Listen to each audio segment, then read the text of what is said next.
So the story of the Cincinnati Observatory really starts with one individual, Ormsby McKnight Mitchell, who's the gentleman that is on the portrait behind me.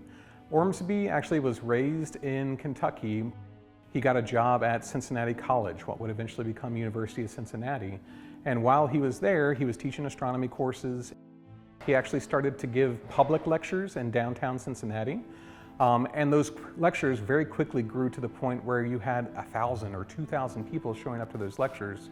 Based on that, they realized that the city of Cincinnati really had a kind of passion for science and a passion for astronomy.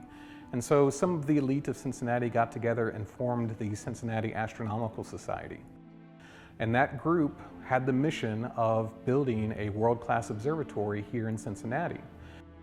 This is an image from 1848 of Mount Adams, and there sitting on top of the hill is actually the original observatory building.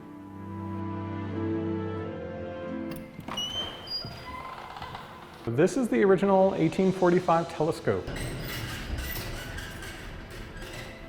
It was eventually installed at the observatory original location in Mount Adams.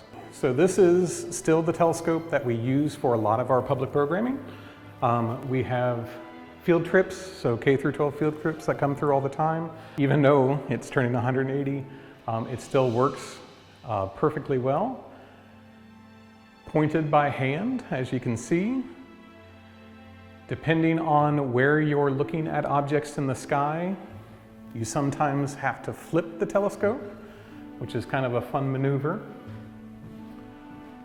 And so the telescope goes from one side of the pier to the other side of the pier in order to get a better vantage point of objects either in the western or the eastern sky.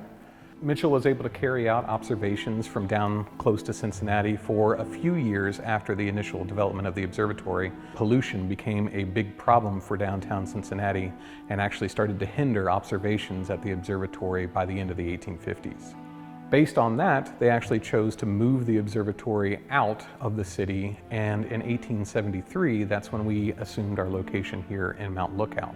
This building originally housed our oldest telescope, but astronomers always want bigger and better instruments, and so in 1904, we actually purchased a larger telescope.